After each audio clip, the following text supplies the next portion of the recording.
Coming up next on This Week in Torrance, the polls have been closed for more than a week, but Assemblyman Al Muratsuchi is still in the race. We'll tell you why he has yet to concede.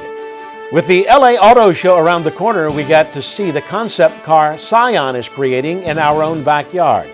Plus, Torrance residents gear up for the 35th annual Thanksgiving Day Turkey Trot. And you may not have known it, but the only pitcher in Major League Baseball making less than the league minimum lives right here in Torrance. These stories and much more just seconds away. Your local news starts right now.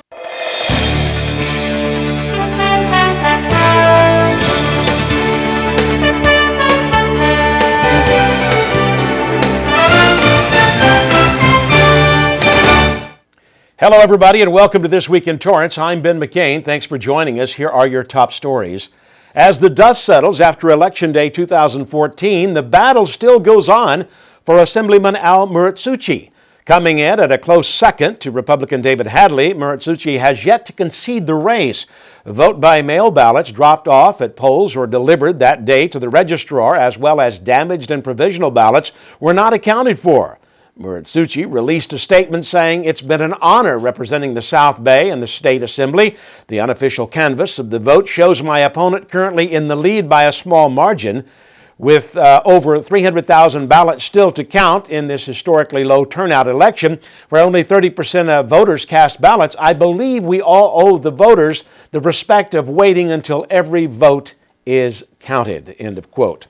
Should the results hold up, Hadley's nearly 3% lead over Muratsuchi would make him the first South Bay GOP member of the State Assembly since 1998, while the Democrats will lose their supermajority in the lower house. The County Board of Supervisors is scheduled to declare the official results on December 2nd. According to the first report of Torrance's poll results, Muratsuchi trails by just over 1,000 votes locally. Honda celebrated the American Honda Foundation's 30th anniversary along with Veterans Day. While Americans took the day to recognize those of service, the Torrance-based motor company announced special donations that would commemorate the day. First, they made a donation of $30,000 to Folds of Honor, a group that provides educational scholarships to families of U.S. service members who have been killed or disabled in active duty. Another $30,000 was given to the Special Operations Warrior Foundation, which provides scholarship grants, counseling, and financial aid to the children of Special Operations personnel who have died in the line of duty. And finally, Thanks USA provides scholarships to the children and spouses of active duty and reserves. Those also received a $30,000 donation for the American Honda Foundation's 30th anniversary. As California's drought and water conservation awareness stays in the forefront of California news, Torrance residents may be some of the best at conserving water. According to the State Water Resource Board, denser multi-family neighborhoods use much less water than in the suburbs with single-family homes. Big differences in use range from 500 to 50 gallons per day. According to the September data collected from nearly 400 retail water agencies representing 37 million residents, the per capita data is viewed as a more accurate way to assess water conservation in the state as it enters a fourth drought year. While most cities saw per capita use go down from June, the numbers vary greatly. Residents of Quartz Hill, a community near Lancaster in the high desert, are using 366 gallons of water per day, while Los Angeles Department of Water and Power customers came in at 93 gallons per day. San Francisco, a highly urbanized community with lower average temperatures and generally more rainfall, was at 45. Overall, Californians used 10.3% less water in September over last year. Torrance came in as one of the lowest, using 97 gallons of water per day. If you recently crossed over from the iPhone to a non-iOS device, there's a chance you may not be getting all your text messages. And Apple is finally offering a simpler solution. The issue stemmed from Apple continuing to route text through iMessage even after users had moved on to other devices. Since iMessage is proprietary to Apple's platforms, users who switched away but didn't disable iMessages first would no longer see messages sent from friends with Apple devices. To solve the problem, the company published a web form allowing users to unlink their phone by entering their phone number. Then seconds later, a 6-digit confirmation code is sent to the number as a regular text message. Company officials say deregistering your number should do the trick. Apple took some heat earlier this year when issues with disappearing iMessages were widespread in the news. Some disgruntled users even filed a class action lawsuit over the matter. A local school dedicated to educating children with learning disabilities is remembering their founder and pioneer of this unique and specialized educational therapy. Dr. Janet Schweitzer, founder of Torrance's Schweitzer Learning Center, was a nationally known educator. Schweitzer, born in Dodge City, Kansas, moved to the South Bay in 1964, opening the South Bay Center for Educational Therapy in Hermosa Beach in 1966, and relocating the school to Torrance under the name Schweitzer Learning Center in 1972. Schweitzer, who also lectured at UCLA, helped treat thousands of children with learning disabilities and emotional problems, offering diagnostic testing, educational therapy, and other resources. She was a tireless advocate for those with learning disabilities, psychological challenges, and the less fortunate. Schweitzer retired in 1994 and received the Lifetime Achievement Award from the school in 2010. The Schweitzer Learning Center will celebrate their 50th anniversary in August 2016. Since its opening, the school has helped countless children achieve success in the classroom. Schweitzer died on November 1st of complications from lung cancer and chronic obstructive pulmonary disease. She was 82 years old. A memorial service is scheduled for early December. The 2014 LA Auto Show promises to showcase the future of our automotive industry. The Torrance-based Scion stealing the early headlines. The Scion IM Concept car will be on display for car enthusiasts at this year's show. It's a 5-door hatchback resembling popular European touring race cars designed to catch the eyes of Scion's younger target buyers. The press conference held on its debut date will reveal more details about the IM model and plans for production, but the car already started a social media buzz well before its official reveal. Scion gave the first sneak peek of the concept car on Instagram in October, saying, "We've got a surprise for you at the LA Auto Show on November 19th. Currently, Scion produces 5 different models in their line, with the lowest average buyer age in the industry at 39 years old. Well, the good times keep rolling for commuters as gas prices are expected to continue falling, according to GasBuddy.com. The website that tracks gas prices across the country expects the current dropping rate to reach a low of $2.85 by year's end. That's just $1 per gallon under LA County's year high of $4.32 on May 1st.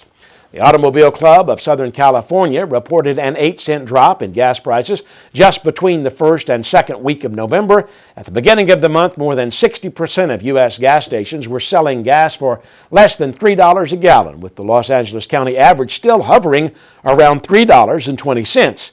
It's the lowest cost of fuel in the area since December of 2010, which is attributed to a higher domestic production rate. In Torrance, the lowest price was found at just under $3 from Arco's Artesia and Western location. Of course, if anybody is nostalgic for the gouging prices of yesterday, Arco's 182nd and Crenshaw location still charge you a hefty $4.89 for a gallon of gas. And 3 members of South High's music program earned their spot in New Year's Day history. Trent Ogaz, David Snowes, and Nicholas Ezbaleta auditioned into the Pasadena City College Tournament of Roses Honor Band. The PCC Honor Band has marched in every Rose Parade since 1930, with over 600 musicians auditioning annually to take part in the tradition. 2 of the 3 South Torrance students are making their second appearance as members of the 200-member group. We're told they'll be quite busy during the holidays rehearsing for the New Year's Day event every Sunday, all while defending the South High Spartan Band's state championship. The Spartan Band is currently working to qualify for the November 22nd state championships in Huntington Beach. Congratulations, a talented group of musicians. Still ahead, Torrance residents get ready for the 35th annual Thanksgiving Day Turkey Trot. Meanwhile, residents living near Pueblo Park prepare themselves to see the new renovations to their neighborhood park.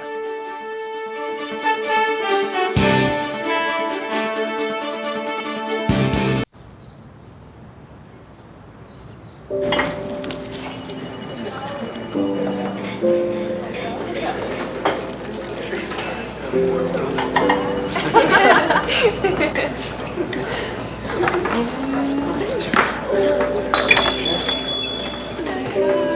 are you? How are you doing?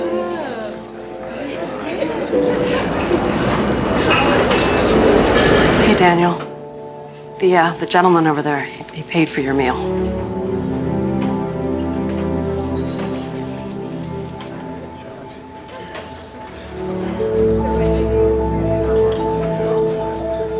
The power of one small action, one conversation, or one phone call can make a difference in the life of a veteran going through a difficult time. For free 24/7 confidential support, call the Veterans Crisis Line or the Military Crisis Line. Welcome back, everybody. Thanksgiving's right around the corner, and in Torrance, that means more than just a big dinner with family. Julie Chan explores the city's traditional Thanksgiving Day turkey trot. For Forrest Hunt, it's been 35 years of thankfulness as he carries out the mission of a friend and colleague of the Torrance Community Services Department. He had the idea of an event on Thanksgiving morning where people would come out and exercise before they went for their family feast. Harry Sutter passed away in 1978 of a brain tumor, but his memory lives on through the Torrance Turkey Trot, as it's become a local tradition for many in the community. Linda Barker was introduced to the event over 20 years ago and comes every year. It's too much fun. The crowd is amazing. There's always some great people running around out here in turkey outfits. According to Hunt, who begins planning on July 1st each year, an official turkey mascot participates in the 3-mile fun run and cheers everyone on. The run started really with only 300 runners, and now we have more than 4,000 runners out here, runners and walkers. And the fact that we do the spectacular prize drawing after the run makes it a great event. With over 125 prizes in the raffle drawing, participants race to the finish line to find out if they win anything, especially one of the 10 mountain bikes. It's also an opportunity for participants to give. It's a great way to raise some food and things for the needy families for the holidays. Canned foods are collected for a special Thanksgiving food drive and distributed throughout the South Bay. I do it for the City of Torrance, for the Community Services Department, but I also, my own family, participates and has been participating all that time. My kids from when they were, 4, 5, 6 years old, out here running and helping me out. It's a pleasure to see that you can do something that people appreciate and go away with such a great feeling after the event. With more than 40 sponsors and 15 booths planned, the event is sure to offer a good workout to kick off an evening of Thanksgiving. We have a few families that have 5 generations, actually. They have grandparents who lots of times end up pushing the grandkids, but we have great-grandparents, grandparents, parents, children, and grandchildren. One family actually has 24 or 25 family members involved in the run. Just super. Just a good way to start the day. Earn our extra piece of pie. Thanks, Julie. The 35th Annual Turkey Trot begins at 8 a.m. Entry forms can be found online at torranceca.gov/parks. Well, some local residents are also gearing up for the grand reopening of Pueblo Park after the renovation project that was awarded in July. Back again is Julie Chan for a first look inside the new park. Residents on Del Amo Boulevard are feeling thankful for what's to come in their neighborhood this holiday season. It's better than what we had before, an empty lot. Something's better than nothing. And so far, it looks like it's coming out pretty good. The land adjacent to Pueblo Park was once owned by the Archdiocese. The city of Torrance bought the property for $300,000 in 2000. Grants from the County of Los Angeles and ExxonMobil helped move construction forward to include a new bathroom, play structure, swings, and a large open area. An open grass area was really, really important to most of the residents. And then also they wanted a walking path where they could, walk around the park and, if you're retired and you do fitness laps around the park and whatnot, that was very important to them as well. And then also having nice landscaping and some shade trees around to be able to read a book. The excitement from the kids about the park. they actually have shown up in a couple of our meetings and really have given us a lot of direction on what they would like to see in their own park. And we've held a pick your park type of day where we had them evaluate which amenities are important to them. Planning has been in process for the past few years. Besides the park, new sidewalks and other factors were also considered. Here on Del Amo Boulevard, the new traffic light was installed in conjunction with the new park for the safety of the 1,100 neighbors on this street. It's great that we do have one if they decide to use it. Having the pilots there would be beautiful because of the trees. Neighbors like Joe are also grateful for the new landscape coming to their street, and city officials are happy to bring more community areas for residents. The residents here use this park every day. We have people playing on the play equipment, the basketball court's used a lot, and we have a new park space opening up that is going to double or triple their active play space here at the park. With construction underway since August, Pueblo Park is set for a grand reopening on Saturday, December 13th at 10 a.m. Neighbors are feeling grateful as they anticipate the new park. Walk around, a little get-together, and the children could go in the swings while the parents could sit on the benches and look at them. So I think it'll work. It'll benefit the city of Torrance and us. Thank you, Julie. A full history of Pueblo Park is on the city's website at torranceca.gov. Assemblyman Al Muratsuchi is the newest recipient of the D. Hardison Award at this year's TPAC Awards. Named after the former mayor of Torrance, the award recognizes members of the community showing outstanding support for the performing arts in Torrance. The evening included performances by several amazing singers from around Torrance, along with the presentation of awards like Making a Difference Award with the Daily Breeze. Since 2005, the Making a Difference Award has been given to performing and visual artists as well as directors of nonprofit organizations devoted to the arts. As for Muratsuchi's award, he joins a list of past honorees that includes former Mayor Frank Scotto and his wife Cindy, Senator Ted Lieu, and of course Dee Hardison herself. Al's kind of been here through the years with us, involved at the commission level, involved at the school board level. Education is very important to him. The arts and education is very important to him. So I think it's really great that we're honoring him tonight. We all live in Torrance and in the South Bay because of our excellent schools, but we know that not only are our schools important, but we have to make sure that we're producing well-rounded, good citizens by providing them also with a good arts education. You know, we have great programs in Torrance because we have working relationships between groups like the TPAC, the Torrance School District, and the City of Torrance, and so it's good to see everyone out here tonight. I mean, this is what having a strong community is all about. It's about working together to promote programs like what TPAC is providing. Local baseball fans were treated to a bit of the game's history recently with a visit from Dodger royalty. When the Dodgers moved from Brooklyn to Los Angeles, longtime fan and lover of the game Roger Owens quit his high school baseball team to chip in for the family's grocery bill by selling sodas at the ballpark. Now, by the 1970s, Rogers was walking the aisles of Dodger Stadium selling peanuts, where he refined his craft as a pitcher. Behind the back, over the top, and his trademark splitter, the Torrance resident has taken his talents to the set of The Tonight Show and even pitched for the president. It's a list of accomplishments and experiences he's rolled into a memoir called The Perfect Pitch. Owen shared those stories and tossed a couple heaters to the local fans at Torrance's Historical Society. He talked about escaping death after a Jeep accident while serving in the U.S. Army, even throwing out the first pitch on opening day at Dodger Stadium in 1976.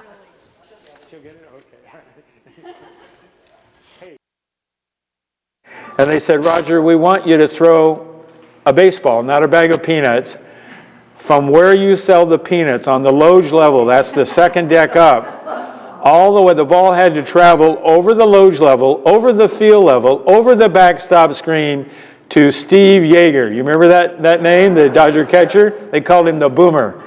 And the ball was a strike to Steve Yeager.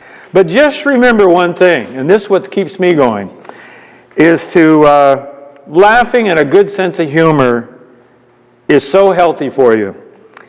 Remember to laugh every day. It's like inner jogging. It's healthy for the mind and the body. Roger was also sure to point out that after 50 years, he's still the only pitcher in all of Major League Baseball making less than $1 million a year. In local sports news, Mayor Patrick Fury paid a visit to North Torrance High to recognize a group of student athletes. Parents and friends gathered in Saxon Hall while 6 Saxon athletes signed their letters of commitment to college universities, where they'll continue their various careers on the court, the field, the pool, and on the fairway. Mayor Fury gave some encouraging words to the 6 Saxon ladies, with North High teachers taking the moment to remind those in attendance of the hard work these ladies put into their studies in order to be awarded athletic scholarships. This is a pretty big moment. And make us proud so that we see you come back when you're finished your college careers, whether you go into the professional line or you come back to Torrance. You'll be welcome back. Thank you for being here. Thank you for all the hard work. My biggest support is definitely my dad. He goes to all my games, all my tournaments, all my practices. He makes sure I'm there on time and they're prepared and everything. I'm going to carry the name along with me with the diploma. I can do greater things. And the athletic program there is amazing. They're there to support their athletes all the time. Still ahead, some upcoming events to mark down in your calendar. Parents sure have their hands full, and they could use an extra hand. Now, every state offers free or low-cost health insurance for your sports hero or budding artist.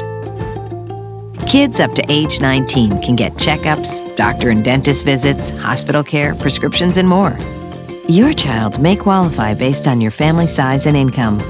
It's one less thing to worry about. Call or go online for more information. The mom role is a lot easier when you have a script to follow. I learned that firsthand the day my son had a life-threatening allergic reaction or anaphylaxis. Anaphylaxis can happen when someone comes into contact with their allergic triggers. It can happen anywhere and at any time, so you have to do all you can to learn the signs and symptoms and know which allergens to avoid. Know your role by being prepared and learn what you can do to take action if anaphylaxis occurs. Learn more at anaphylaxis101.com.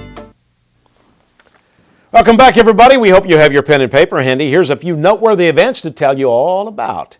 Torrance's Cultural Services winter classes begin January 11th, so Torrance residents can begin registering November 18th. Classes range from ceramic sculpting to Pilates and yoga, so you'll likely find something to capture your interest no matter the hobby.